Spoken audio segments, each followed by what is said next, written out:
Welcome to the Grow Your Independent Consulting Business podcast. I'm Melisa Liberman, a fellow IC and business coach. On this podcast, I teach you to become a consistently booked independent consultant without becoming a pushy salesperson or working 24/7. If I can do it, you can too. Listen on to find out how. Welcome to episode 218 of the Grow Your Independent Consulting Business podcast. This is Melisa Liberman, and today we're talking about that dreaded topic of following up with potential consulting clients and really following up with anyone in that ecosystem of business development. I'm so excited to dive into this with you. I'm going to go through some frameworks that you can leverage and some best practices you can leverage and really give you some food for thought in terms of how to strengthen your follow-up system. So stay tuned. That's what we're here for. But first, before we dive into the content, I want to just share with you the inspiration for this particular episode. And it's very relevant, I think, to what you do as a consultant and what I do as a coach and a consultant. And so I thought I would share this story with you about what inspired this week's episode. So with that, let me dive into the story. A few months ago, I met someone. He had reached out to me. It was a cold reach out. I think he even scheduled a consultation call with me, but it was very honest and upfront on his intake form that he wanted to talk with me because he is a bookkeeper. His company that he is one of the founders of, they provide bookkeeping and CFO type services for independent consultants and solo consultants and small boutique consultancies. So obviously we work with the same type of client, and he was reaching out to see if there might be any potential for collaboration. So first, not the point of this episode, but certainly I think it's a great example of how a valuable cold outreach can occur and if you use a little bit of creativity. So anyway, he got on my calendar and we met. It was 2 or 3 months ago, honestly, at this point. And there are some potential overlap, some potential for collaboration, some potential for referrals back and forth. So it was a great call, and I really enjoyed meeting him. And I fully intended to follow up with him, to schedule a meeting, review some documents he was planning to send me, and get on his calendar in a couple weeks after that. I did not. I was the ghoster in this story, which is I'm not proud of this, but it happens, right? We all get busy. We all have a lot of things on our plate. We're all focused on our clients first and foremost and, running our business. And some of these types of things seem to, can fall through the cracks. So anyway, I had written down on my to-do list, I just wrote down Zach. That's his first name, Zach. And it was just kind of lingering there. It never really bubbled back up to the surface. He had sent me his one pager, and that was kind of that. And I kept deferring this task. So then it would fast forward, and a couple of weeks ago, so now maybe 2 months have gone by. A couple weeks ago, a friend of mine who is also a boutique consultancy owner, she was telling me that she needed a fractional CFO/bookkeeper, almost exactly what Zach was telling me his company does. So now it just reminds me, oh, I've been meaning to get in touch with Zach. And also, that would be a great resource to connect my friend with. So I go to find Zach. I cannot find Zach. I cannot find Zach anywhere. I cannot find Zach's one pager. I don't remember the name of Zach's company. It's really frustrating, taking up too much time. I keep looking and then kind of dropping it and moving on to something else. So a few days go by, it might have even been a week. And I really need a follow up for my friend to connect her to Zach. And long story short, Zach emails me. So he is following up. The whole point of this story in this episode, he's following up. It just happens to coincide with the point at which I need to find him, plus or minus a week. And his follow up was not, hey, I'm checking in to see if you reviewed my one pager or something of that nature, which so many of us do, right? So many of us start this follow up with, I'm checking in to see if you did the thing you said you were going to do. He did not say that. He said, hey, I was thinking about you and we just recently created this resource and I thought it might be valuable. I'm curious, what your thoughts are about it. That was it. It was valuable to receive the resource. But what was more valuable is that I found Zach, which was driving me crazy. So, my point in all of this story is, oh, and by the way, the reason why I could not find Zach is the people that I know have who are named Zach spell it Zach. His is Zack. I just wasn't searching in that in my email. It could be as I share this story with you for a few reasons. Number one, if you're getting frustrated by kind of being ghosted or needing to follow up or not being sure how to follow up or questioning if your follow up, when to follow up or how to follow up or how often to follow up, all of those things, I first share this story with you because you are not alone. You are likely on the receiving side of this in some form or fashion. So it's not about you. It's about just how we are as humans and living our life and trying to run our businesses and doing a lot of things. So, if anything you can take away from this, it's not about you. It's not personal. When someone's not replying to you, it doesn't mean that you said something to them that was, off putting, or you wrote an email back to them and as the next step and it didn't resonate. It's none of that, most likely. Most likely is the person got busy or the person forgot your name or didn't know how to spell your name and can't find you in their inbox. It can be so simple as that. So that's why I share this story with you as we start off today's episode. Okay, I did connect Zach with my friend and moving forward with talking with Zach about potential collaborations. Anyway, that's the end of that story. That's why it's so important to just take yourself out of the equation in your business, in whatever thing you're doing, whether it's following up or pricing or thinking about what you're going to propose to a potential client. Take yourself out of it. Don't make it so personal. And something great might happen, like the connection I made to Zach and my friend who might hire him, engage him. Okay, so with that being said, let's talk about today's agenda in this episode where we're focusing in on how to follow up with your potential clients in a way that doesn't, you're not so saddled with second guessing and where it can be really powerful and get a response. Okay, so the agenda is first, we're going to talk about what is following up. Let's just put some clarification around that so you know what we're talking about here today. What are the scenarios? We're going to start off with how not to follow up. I already gave a couple of hints there. And then we'll talk about leveraging what I'll call strategic follow up for you in your business process and what that might look like. I'll share with you an example. Then we'll talk about 5 ways to set yourself up for success when you're following up, and then wrap up with how to put the episode into action. So it's jam packed today. I started off with a fairly long story, but hopefully you can relate and it takes a little bit of the pressure off of you in the what feels kind of serious following up process. Okay. It could be as simple as the person doesn't know how to spell your name. At least for me, I know I'm sure that is probably true for me because my name is missing so many letters. Yours might be too. Okay, so before we dive into the agenda, the companion resource for today's episode is my book, Grow Your Consulting Business, the 14-step roadmap to make your independent consulting goals a reality. If you go to chapter 9, you can download it at melisabook.com, Melisa book.com, or go to my website and then there's a book tab there. You can download the book and look for chapter 9 and read through that chapter, which is all about lead generation, including follow up. As an aside, if you haven't yet left a review for Amazon for the book and you've read it, purchased it, downloaded it, it would be amazing if you could go do that just to get a little bit more livelihood back into it so other consultants can find it. It's been out for over a year now, which is amazing. And always like to make sure it bubbles up to the top. So, that another aside.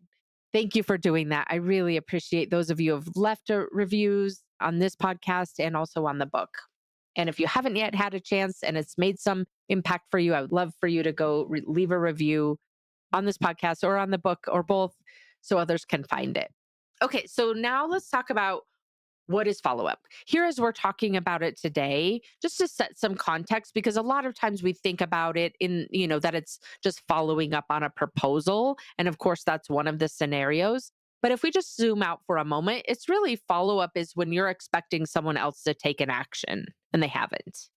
That's the simplest description of what we're talking about here. So it might be that you sent a proposal and you haven't heard back. It might be that you sent information like a one pager that a prospect requested, and then you're not sure where it's going to go from there. Or maybe you sent information to someone who said they would make introductions for you, that they would connect you to a potential client, for example, and then they didn't follow through. That's what we're talking about here today in terms of follow up. We are expecting someone else to take an action. So when we think about it that way, let's start off with the what I'll call the wrong way. I don't like to think about extremes, right and wrong, but in this case, these are fairly straightforward. The wrong way to follow up typically is well, number one, disappearing, not following up. Most of us don't follow up because we're afraid of being annoying or we're afraid of rejection. We would rather kind of keep an open loop than for the person to get back to us and tell us, they're not moving forward. As an example, if it was a proposal. So we don't want to disappear. That's not the follow up process. We also don't want to badger someone. There are times where I notice in working with consulting clients that they hear something from a potential client, and that client says, what you do is really what our organization needs. And then that feels like, oh, there's an opportunity. And so then we start following up. It's not a specific opportunity, right? It could be just a pleasantry that there really is an opportunity. We don't know. But then we get so fixated on turning it into something, then we end up badgering them. And that's driven by that fear of losing the opportunity. And so there's a middle ground here. The other wrong way to follow up is what I'll call the non value added way. It's that phrase. I feel tempted to use it sometimes too. I'm just checking in. That's not a value added approach. Now, of course, some of the times we use that phrase. I'm not saying never use that phrase again, but what I'm saying is that's not a value added approach to following up when you're wanting the other person to re engage with you. So, with that in mind, now let's talk about the strategic follow up, the approach you can be taking when you think about how are you going to follow up when you're expecting the other person to take an action and they haven't done so. And so I've already alluded to this, but the strategic follow up process or framework really focuses on leading with value and is short and to the point. It's not kind of making excuses or asking for reasons or giving someone a heavy lift when you're writing to them. And we'll talk more about that in a little bit when we talk about an example and those 5 ways to follow up. But we want to just make it short and to the point. And then also, I love to think about don't be afraid to use a variety of methods. You might message someone on LinkedIn and also in email and say, hey, listen, I don't know which one of these you're checking. So I thought I'd try you on both of them and get a little bit creative that way or text them. I once had a corporate client that I landed. She was really excited for some executive coaching. And then I never heard back from her to my emails. And I thought, well, that's really weird because it was very clear she wanted to move forward. And so I finally just texted her. Sometimes we question, is that too invasive? And then she immediately replied and said, thanks for the text. Your stuff is going into our corporate spam. Right. So don't be afraid to use a variety of methods. When you don't make it about yourself, it can be easier to do that. Okay, so let me give you some examples of what the strategic follow up would sound like or look like. Here's an example. Maybe you send a proposal to someone and you aren't hearing back from them, and it's been a month. And you might write them and say, hey, listen, I was thinking about your engagement. And if you still have the goal of doing XYZ in Q3, I have some ideas about how we could create a quicker path to getting where it is, where you want to go. That's so valuable, so curiosity inducing, right? Some other ways that you can create a valuable follow up. Share an idea that was sparked by your last conversation with the person. Hey, I was thinking about you and something you said last time we met. I know you haven't had a chance to look at the proposal yet or to connect me to the people you said you would connect me to, but I was thinking about this and it led me down this other path. I'd love to get more of your thoughts about that. Or you might share a scenario that just happened at another client that there may be some commonality with and share some insights about how it might apply to them. Or you might even, in a really simplistic way, confirm decision making timelines and process. Hey, I was thinking about what we talked about when we discussed your engagement and your ideal timeline that you had shared with me. And as we're backing into the goals that you have, here's what I'm thinking about in terms of milestones. Does this look right to you? And oftentimes, even just seeing that all laid out reinvigorates some sense of urgency with a potential client or prospect. And it helps to rejuvenate the conversations. So often we lose track of time, right? And we don't realize as the time eats away that we're now going to be putting our engagement at risk. It's an obvious thing, but without it being in black and white, sometimes we overlook that the buyers do. So those are some examples of how you can lead with value, how to make it short and to the point. And then use a variety of methods when you're sending out those types of follow-ups.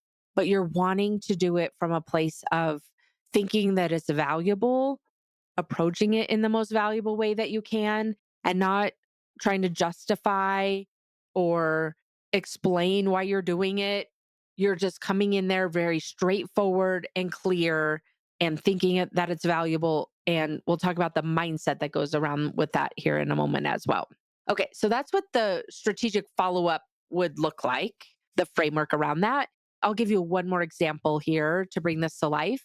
So I had a consultant that I was working with, and they had an inbound lead that came to them. It was an urgent need. I'll say it that way. It was an urgent need. That potential client had a project that they needed and wanted this, to evaluate whether this consultant could help them to accomplish this goal. And everything was kind of an emergency. You've probably been in that situation before. We rearranged things because, the potential client really needs our help. They came to us. All the stars seem to be aligned, even make some exceptions about availability or those types of things. And then we get to the point of creating a proposal. In this example, this consultant created a proposal, and then this client who had the urgent need went dark. I'm sure you've had this experience if you've been doing this for a while. We all have. And so this consultant, as many of us do, assumed that he lost the deal, assumed that the price was too high, was his main assumption. And so he was really trying to find ways to just not follow up and ignore it and move on to the next one. But as we were working together, it would be valuable to follow up anyway, even though he didn't want to. And so we crafted an approach that he was going to take, led by value and not assuming the worst. And so he reached out to that potential client and said something to the effect of, given the conversations we've had, I'm confident that we can deliver the outcome that end client was looking for. I know that decisions like this sometimes get deprioritized. If it's helpful, I can offer a quick call to realign the plan to your new priorities or to your new timeline. That was the gist of the email that he sent. And that client, that prospect, replied immediately. They got on a call, realigned the scope a little bit and the timeline a little bit because time had gone by, and they got it back up and running, and he signed that engagement. So that gives you an example of just a short and sweet, no justifications, no explaining, no questioning whether they think you're qualified or not, making it all about that end client, about the consulting a client, and how could this be valuable for them to receive this email at this moment. That's an example to hopefully help start spurring some thinking for you as you think about your follow ups. Okay, now let's start wrapping up this episode. We have two more agenda items. Number one, we're going to talk about set yourself up for success, these 5 ways that I'm going to share with you. And then we'll talk about how to put the episode into action. I have a prompt for you. So, the 5 ways to set yourself up for success for your follow through system. The first is that you want to create permission as much as you can in your process. What do I mean by that? Permission to follow up. So, what I mean by that is, let's say you're in a meeting, a call with a potential client, and you both agree that the next step is to send a proposal, as an example. Then you want to be very specific about what the next steps are. For example, okay, great. I'm going to get that proposal over to you on Friday. Why don't we schedule some time on Tuesday so that we can reconvene? We can walk through it, because I always find that walking through it verbally, in addition to being in writing, helps to make sure we're on the same page. And then we can go forward from there. How does your calendar look on Tuesday at 3 o'clock? That would be an example of number one, creating that next step at the end of each interaction, and then taking it further to create permission for yourself. You might say to them, I will send over that invite. And then if for some reason we end up having to reschedule, not a problem. Or if I don't hear back from you, then I will follow up with you about a week later just to see what your thinking is and how this is being received internally. So then you're giving yourself permission. And you could say, how does that sound? They could always say, don't contact me, I'll contact you. They could always say that. They rarely do. So you're creating permission for yourself to follow up. So then when you get to the point of following up, then it doesn't feel like so much friction for you to decide, when should I do this? How should I do it? You've already created that permission. So that's the first of the 5 ways to set yourself up for success with your follow through system. The second is make it as easy as possible for them. When you are following up, make it as easy as possible for them to reply, to pick the ball back up again. For example, you might say, if the next step or the valuable follow up that you're sending has something to do with a meeting or a call, you could offer 2 or 3 times. Then there's no back and forth. It might be that the thing you're following up on is some referrals or introductions that someone had in your network had said they would make, and then they didn't follow through. You could send a few sentences for them that could provide context, when they're introducing you to the other party. Making it as simple as possible, as easy as possible for them. Just imagine them as you are reading through their email, trying to figure out what they're going to answer, picking off the lowest hanging fruit. You want to be the lowest hanging fruit. How do you make it as easy as possible for them to say yes to you, to whatever it is the thing is that you're suggesting? The third of the 5 ways is to make it as easy as possible for yourself. Create a few frameworks for yourself so you're able to avoid writer's block or second guessing. I gave you the framework in terms of making it value added, making it short and sweet, making it leveraging a couple of different platforms. You can create those types of starters for yourself based on different scenarios that are common. So you can go grab that, from your process and have a good starting point so that you're not starting with a blank sheet of paper, right? It might be that, oh, I always send this flavor of an email a week later if I don't hear back on a proposal, as an example. The second example of how to make it easy for yourself is that, when you're doing the activity, let's say the easiest example is a proposal. You've written the proposal, you've sent it over to that prospect. Jot down some notes in your CRM about, okay, if I don't hear back from them, here are a couple of valuable topics I could bring up. We don't need to over engineer this. It might not even happen that they don't reply, but you could just jot down a couple of ideas so that then you're not having to pick it back up from scratch later on when you haven't heard back from them or when they cancel the proposal review meeting or whatever has happened. Put those in your CRM. If you don't have a CRM, we'll put the link to the show notes for One Page CRM, which is the one I recommend, and have a great quick start guide for you on how to get this set up, as an aside. Okay, so now let's move on to another example of how to make it easier for yourself. It's what I call the follow up protocol. You can go back to episode 107, where it's about ghosting, and it talks in a slightly different way about creating a follow up protocol for you. So it's a great companion to this episode. No reason to go back there unless you need some really good ideas for what that follow up protocol might include. But I've given you a lot of new ones here today as well. Okay. So then number 4 of 5 to set yourself up for success is to align your mindset. I'm sure you're not surprised I'm bringing this up if you've ever listened to this podcast before. But it's so important to align your mindset.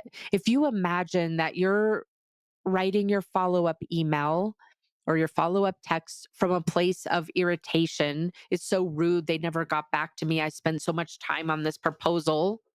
That's your mindset. When you have that mindset and that attitude, the tone with which you're writing, even if the words are the same, the tone with which you're writing is going to come across differently than if you're thinking about this as a different mindset, a redirect, which is something to the effect of I'm adding value or they want to hear from me. I'm genuinely interested to know where are they at right now and what's going on with that initiative or that potential engagement. You want to be really cautious about writing this follow up and sending it when you've taken a moment to align your mindset. And that's number 4 of setting yourself up for success. Align your mindset. If you're in a bad attitude about it, or you're even second guessing yourself, maybe you're irritated, maybe you're angry, maybe you're frustrated, maybe you're second guessing, maybe you have self doubt. None of those are valuable emotions or ways of thinking to fuel your follow up process. You want to get into a better headspace, a more productive headspace, a more curious headspace, a more value driven headspace before you write the follow up. Take a moment and redirect yourself. And then finally, the fifth of the 5 ways to set yourself up for success with your follow up process is don't put yourself in a position that this is your sole focus. So many of us have pipelines that rely on just this one deal going through to make ourselves feel better and to hit our revenue goals and to continue our cash flow. And so then so much pressure gets put onto the follow up process. When you aren't dependent on any one given deal going through, and when you've created the ability to generate demand for your business in a predictable, repeatable way rather than a way that feels more dependent or just so focused on having just one egg in your basket, as an example, of course, your follow up process isn't going to be as effective. So, those are the 5 ways to set yourself up for success. Create permission, make it as easy as possible for them, make it easy for yourself, align your mindset, and don't put yourself in a position that any given follow up is your sole focus.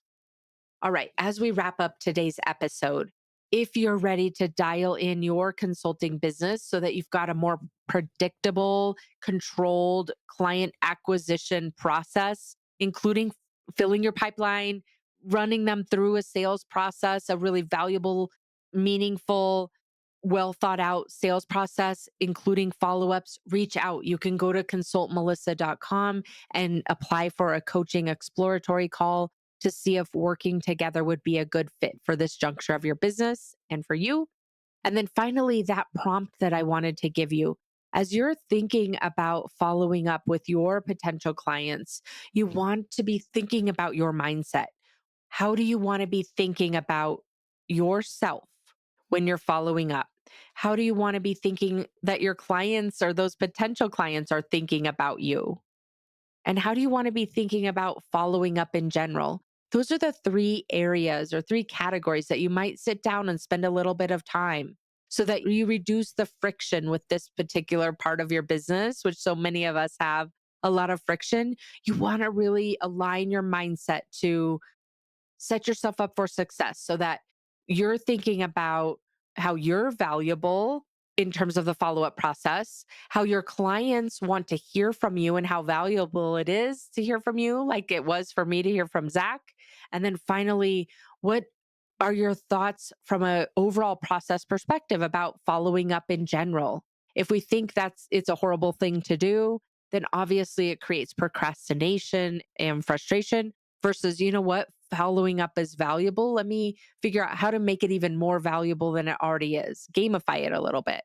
So, those are some of the prompts that I want to encourage you to leverage as you're thinking about putting today's episode into action. And then don't forget to reach out to get help doing this. Listen, I have my own coach for the same reason. It can be really challenging to figure these things out for ourselves because we're in our own head. And I would love to help you to get out of your own way and be more successful and hit your goals and move your business beyond what you ever thought was possible, you can find a time on my calendar at consultmelissa.com.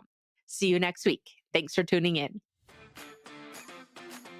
Thanks for joining me this week on the Grow Your Independent Consulting Business podcast. If you liked today's episode, I have 3 quick next steps for you. First, click subscribe on Apple Podcasts or wherever you listen to make sure you don't miss future episodes. Next, leave me a review in your podcast app so other independent consultants can find and benefit too. And finally, to put the ideas from today's episode into action, head over to melisaliberman.com for the show notes and more resources to help you grow your consulting practice from your first few projects into a full-fledged business. See you next week.